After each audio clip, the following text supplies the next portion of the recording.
ಇವತ್ತು ನನಗಂತೂ planning authority ಅಧ್ಯಕ್ಷ ಆಗಿರೋಕ್ಕೆ ತುಂಬ ಸಂತೋಷ ಆಗ್ತೈತೆ. ಇವತ್ತು ಯಾಕೆ ಅಂದರೆ ನಮ್ಮ ಜನಪ್ರಿಯ ಶಾಸಕರು ನೆಲಮಂಗಲ ತಾಲೂಕಲ್ಲಿ ಅಷ್ಟು 1150 ಕೋಟಿಗಿಂತ ಹೆಚ್ಚಿನಾಗಿ ಅಭಿವೃದ್ಧಿ ಮಾಡಿ ಇವತ್ತು ನಮ್ಮ ಸಾಹೇಬರು ನನಗೆ ನಂಬಿಕೆ ಮೇಲೆ ನಮ್ಮನ್ನು ಅಧ್ಯಕ್ಷ ಮಾಡಿದ್ದಾರೆ. ಖಂಡಿತವಾಗ್ಲೂ ನಾವು ಪ್ಲಾನಿಂಗ್ ಅಥಾರಿಟಿಲಿ ಒಳ್ಳೆ ಕೆಲಸ ಮಾಡಬೇಕು ಅಂತ ಅನ್ನೋದೇ ನನ್ನ ಗುರಿ.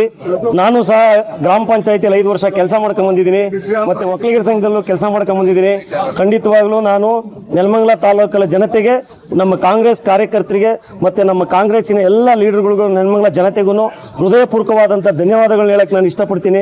ನಾನು ಒಳ್ಳೆ ಕೆಲಸ ಮಾಡಬೇಕು ಅಂತ ಬಂದಿದ್ದೀನಿ. ಖಂಡಿತವಾಗ್ಲೂ ಒಳ್ಳೆ ಕೆಲಸ ಮಾಡ್ತೀನಿ. ಖಂಡಿತವಾಗ್ಲೂ ನಮ್ಮ ಶಾಸಕರ ಅವರ ಒಂದು ಒಳ್ಳೆತನದ ಒಂದು ಒಳ್ಳೆ ಕೆಲಸ ಮಾಡ್ತಾರೆ ಅಂತ ಒಂದು ವಿಶ್ವಾಸದಲ್ಲಿ ನಮ್ಮ ಶಾಸಕರು ನನಗೆ ಕೊಟ್ಟಿದ್ದಾರೆ. ಅವರಿಗೆ ಹೃದಯಪೂರ್ವಕವಾದಂಥ ಧನ್ಯವಾದಗಳನ್ನ ಹೇಳ್ತೀನಿ. ನಾನು ಸಾಷ್ಟಾಂಗ ನಮಸ್ಕಾರಗಳನ್ನು ಮಾಡ್ತೀನಿ. ನನ್ನ ಮೇಲೆ ಇಟ್ಟಿರುವಂಥ ನಂಬಿಕೆನ ನಾನು ಯಾವತ್ತೂ ಕಳ್ಕೊಳ್ಳಲ್ಲ. ನಾನು ಅವ್ರ ಪರವಾಗಿ ಒಂದು ಒಳ್ಳೆ ಕೆಲಸ ಮಾಡ್ಕೊಂಡು ಹೋಗ್ತೀನಿ.